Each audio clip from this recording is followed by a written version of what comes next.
Thank you, ladies and gentlemen, for joining me on the Arnie Show. I'm your host, Arnold Schwarzenegger. And yes, I'm the only human being in the world who can call me Arnie and get away with it. So don't get any funny ideas. Got it?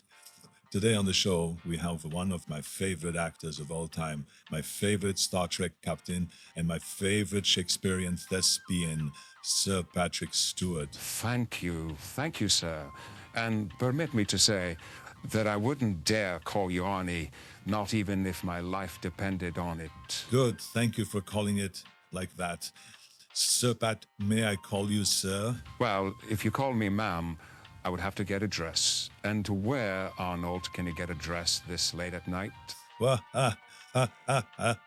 oh, Sir Patrick, you crack me up. Sit down, sit down. Hey, listen, thank you again for coming for the interview. It is a great honor for me to have you here. I want to dissect your brain and see if I can gain any of your extensive acting experience. Well, I will do my best for you, sir, as long as it doesn't hurt. Yeah. Okay. So, Sir Patrick, Call me Patrick. can I call you Captain Picard?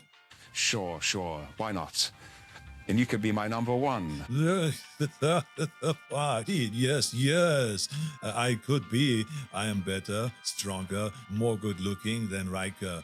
I don't care about the beard. You know, I can grow a beard too. I can arm wrestle also. And I can also be the chief of security at the same time.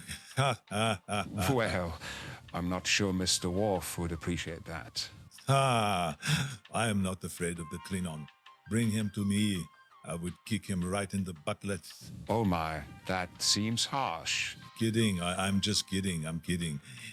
Mr. Picard, Jean-Luc, there are rumors that during the taping of season 7, which is the last season of the Next Generation Star Trek show, one blooper episode was entirely filmed, but it never aired. This was supposed to be top secret, but I guess Gene told everyone. No, I found out because I have connections everywhere. And also, Gene was dead during season 7, So nice try. I know you're lying. Back in Austria, I used to be known as the special secret sexy serviceman. Aha, that is a lie too. You lie. Yes, of course. You know who believes anything I tell them? Michael Jackson. That man would believe anything I say.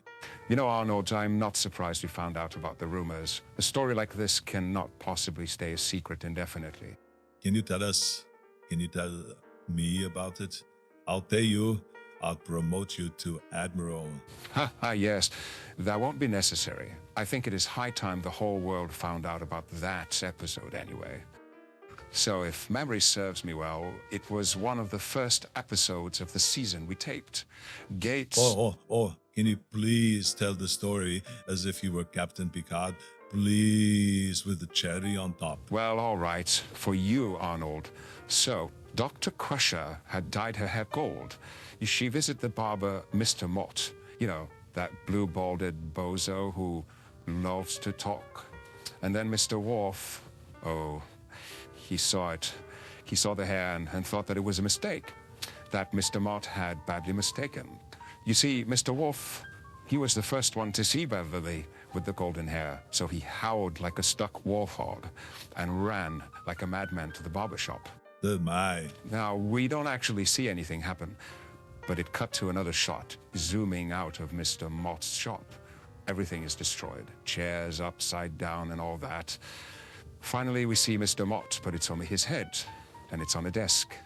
So you see, Mr. Worf in his rage got so upset, he was so mad, he tore his head from his body, killing him in the process. It cuts to another scene, and it's Wesley Crusher walking down one of those decks on the Enterprise. He's speed-walking towards holodeck 2, but the boy's got a huge hard-on, like bulging from his pants. We see him entering what appears to be a sort of nightclub disco. Then the doors of the holodeck close. The next scene is back to Dr. Crusher. She seems furious at Worf for having killed Mr. Mott.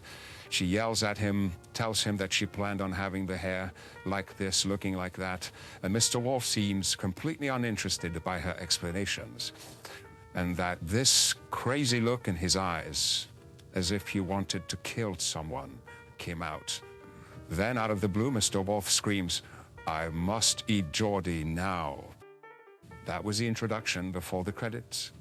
Wow, I love it. So clever. Oh, and you will love this. The opening credits, they're not the same. Let me see if...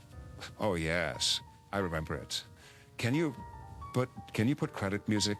Can you put the Enterprise, the Next Generation theme on? Yes, yes. Let's do it. And cue music.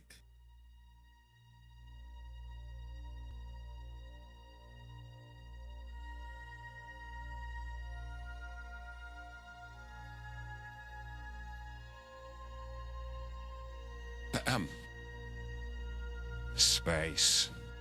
It's ginormous.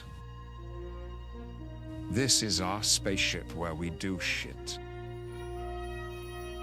We get into trouble. We pick fights with lesser species. We boldly go sit on the chair and watch all the stars go by. Oh, I love this. Oh my goodness, it was so good. I swear, I am in love. Yes, yes. So back to the episode, which, by the way, was called Taboo D. So tabooed. I'm playing solitaire in my ready room. The door sensor rings. Come. It's Riker. He's all bloody. You can see blood dripping down from his face. He's crying and he comes in for a hug. Of course, I give him the hug and try to comfort him. He goes, "Captain, I had a fight with Data's cat." And then I start laughing so very loud. He runs away, leaves my ready room, and I'm like, number one, come back." That scene took forever to shoot because everyone on set kept laughing their heads off. Okay, so then we pan to engineering. Different angles, from top to bottom, by the main warp core, from the entrance to the Jeff Freeze tube. Still no sign of Geordie, or anyone else for that matter.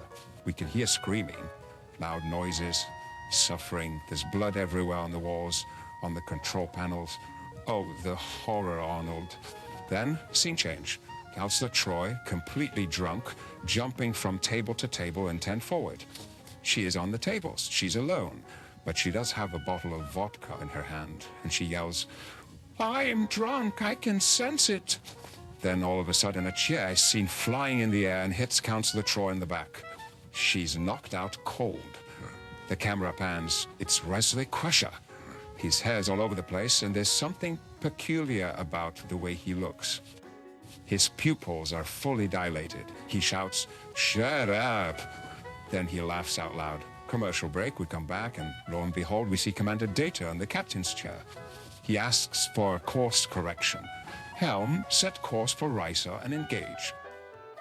The camera's on Data's face and slowly pans out. And then on the left, you can clearly see Commander Riker on the floor in a fetal position, rocking himself. All of a sudden, Data looks at him and says, "Don't worry, Commander. Risa will set you straight." In comes Captain Picard. He says, "Mr. Data, what is going on here?" Data ignores him, so Picard comes closer. "Data?"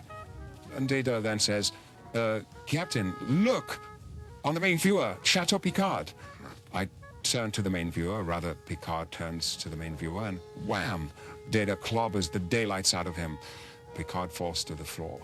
So we now have Riker on one side, Picard on the other, and Data right in the middle of it, sitting down, crossing his legs, and yells, "Suckers!" Scene change. Dr. Crusher, in all of her golden hair, she's in sickbay, right? She's working in front of a wall panel, pushing buttons and whatnot. When all of a sudden, Q appears. "Good day to you, Doctor," he proclaims. And then she goes, "Q!" To which he responds, "In the flesh."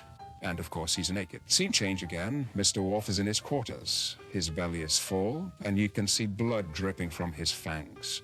Then he lets go the biggest burp you've ever heard in your life. I don't know about that one.